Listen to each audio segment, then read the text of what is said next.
Dear student, आज हम valence bond theory, coordination compound की वैलेंस बॉन्ड थ्योरी के बारे में पढ़ेंगे। देखिए, वैलेंस बॉन्ड थ्योरी जो है वो विभिन्न प्रकार के कॉम्प्लेक्सेज के बहुत सारे गुणों को समझाने में सफल रही, जैसे उसकी स्ट्रक्चर है, मैग्नेटिक प्रॉपर्टी है, कलर प्रॉपर्टी है, मेटल लिगेंड बंध की प्रकृति है। इसको समझाने में ये काफ़ी सफल रही। इसके बारे में हम पहले फर्स्ट लेक्चर में पढ़ चुके हैं। अब हम यहाँ पर आज जो है कंटिन्यूस में हम यहाँ पर लेंगे इस बैलेंस बॉन्ड थ्योरी की जो एप्लीकेशन है, इसके जो उपयोग है, उसको हम कोऑर्डिनेशन नंबर 6 के कंपाउंड पर अप्लाई करेंगे। अब ये जो कोऑर्डिनेशन नंबर 6 के जो कंपाउंड बनते हैं, तो ये मैं पहले अपन यहाँ पढ़ चुके हैं कि इस कोऑर्डिनेशन नंबर 6 के कंपाउंड में दो प्रकार के हाइब्रिडाइजेशन होते हैं, एक sp3d2 और एक d2sp3। तो d2sp3 संकरण के बारे में, जिससे कि इनर ऑर्बिटल कॉम्प्लेक्स बनते थे, हम फर्स्ट लेक्चर में पढ़ चुके हैं। उसके बहुत सारे हमने एग्जांपल लिए थे। आज हम जो है वो कॉम्प्लेक्स लेंगे जिनका कोऑर्डिनेशन नंबर 6 है, लेकिन वो आउटर ऑर्बिटल कॉम्प्लेक्स बनाते हैं, बाह्य संकुल कक्षक बनाते हैं। इट मीन्स उसमें sp3d2 संकरण होता है और जो d कक्षक है वो आउटर होती है, इसलिए इनको बाह्य कक्षक संकुल कहते हैं। इसको हम यहाँ पर समझो। देखिए, हम यहाँ पर जो है इस बाह्य कक्षक संकुल को समझने के लिए, इनकी प्रॉपर्टीज़ को बैलेंस बॉन्ड थ्योरी से समझने के लिए हम यहाँ पर एक एग्जांपल ले रहे हैं। COF6 3- कॉम्प्लेक्स है। इस कॉम्प्लेक्स में जो CO है वो मेटल्स है, जिसकी ऑक्सीडेशन स्टेट +3 है, और इस CO+3 कॉम्प्लेक्स से यहाँ पर जो है F- लिगेंड जुड़ा हुआ है, 6 F- लिगेंड जुड़े हुए हैं।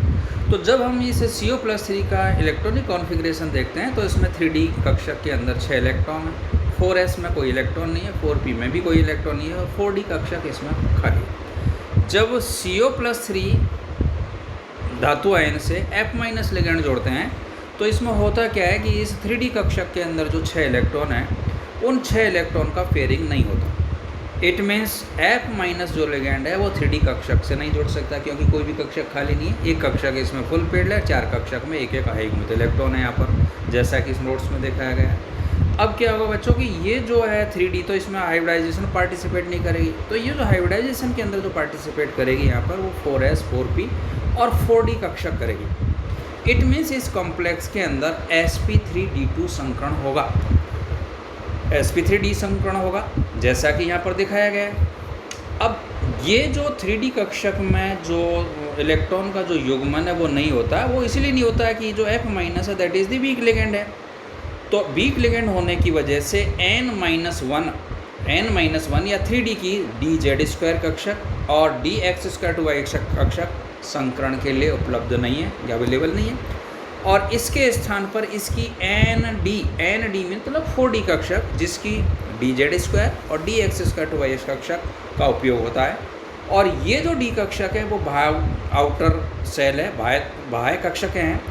अतः इसमें जो हाइब्रिडाइजेशन होगा, संकरण जो होगा, वो sp3d2 होगा। और इस sp3d2 संकरण के अंदर एक ns, इट मीन्स 4s, एक npx, npy, npz मतलब 4p, और एक दो जो है यहाँ पर ndz² और ndx² 2y² मतलब 4D कक्षक, 2 4D कक्षक भाग लेती है।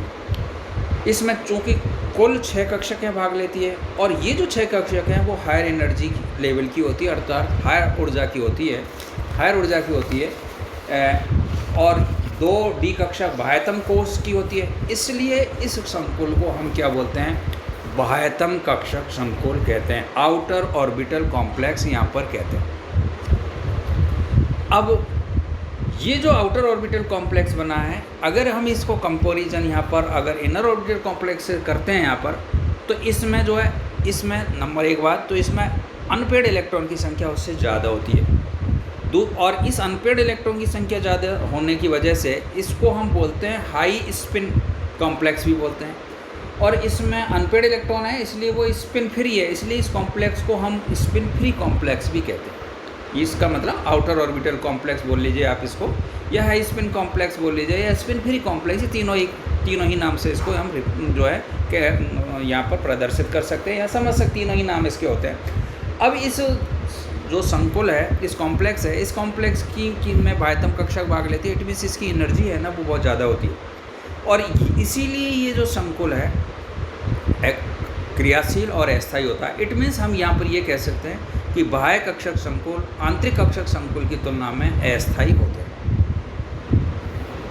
अब इस जो COFE6 जो 3- जो कॉम्प्लेक्स बना है, इस कॉम्प्लेक्स के अंदर जो है 3D कक्षक में 4 अयुग्मित इलेक्ट्रॉन है, 4 अनपेयर्ड इलेक्ट्रॉन है। तो पाउली ने क्या किया कि पाउली ने बताया था कि जिन कॉम्प्लेक्स के अंदर अनपेयर्ड इलेक्ट्रॉन उपस्थित होते हैं उसमें मैग्नेटिक प्रॉपर्टी भी होती है और कलर प्रॉपर्टी होती है।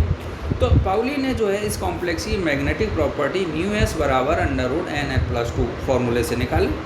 चूँकि इस कॉम्प्लेक्स में n का मान 4 है और यहाँ पर कैलकुलेट किया है, तो इस कॉम्प्लेक्स में जो है मैग्नेटिक मोमेंट का मान 4.9 बोर मैग्नेट्रॉन आता है। चूँकि इसमें अयुग्मित इलेक्ट्रॉन है, इसलिए ये कॉम्प्लेक्स रंगुण भी प्रदर्शित करेगा, मतलब ये रंग कलर्ड प्रॉपर्टी का होगा। तो इस प्रकार से हम लॉटस कॉम्प्लेक्स ले सकते हैं जिनका कोऑर्डिनेशन नंबर 6 है और जो कि आउटर ऑर्बिटल कॉम्प्लेक्स बाह्यतम कक्षक संकुल बनाते हैं, उसको इसने समझाया। अब चूँकि ये जो बाह्यतम कक्षक संकुल और जो आंतरिक कक्षक संकुल जो यहाँ पर बने हैं, ये कोऑर्डिनेशन नंबर 6 के लिए बने। तो हमने कोऑर्डिनेशन नंबर 6 में ये यहाँ पर दोनों ही समझे यहाँ पर, और भी हम इसके बाह्यतम कक्षक संकुल के और भी लॉट ऑफ एग्जाम्पल यहाँ पर ले सकते हैं, समझ सकते हैं।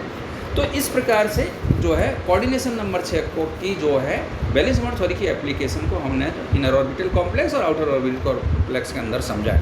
आगे जाकर के ये जो है इस चीज़ को जो है पाउली एक्सप्लेन नहीं कर पाया कि कब इनर ऑर्बिटल बनेगा, कब वो जो है आउटर ऑर्बिटल बनेगा, ये आगे जा कर के आप 3rd ईयर क्लास में पढ़ेंगे। तो कल हम नेक्स्ट लेक्चर में हम इसी में कंटिन्यूस में हम कोऑर्डिनेशन केमिस्ट्री की एप्लीकेशन लेंगे और वैलेंस बॉन्ड थ्योरी की, और उस एप्लीकेशन के अंदर कोऑर्डिनेशन नंबर 4 वाले कॉम्प्लेक्स के बारे में समझेंगे। आई होप आपको काफ़ी समझ में आया होगा। Thank you. Doctor HS Goswami, government college Kota.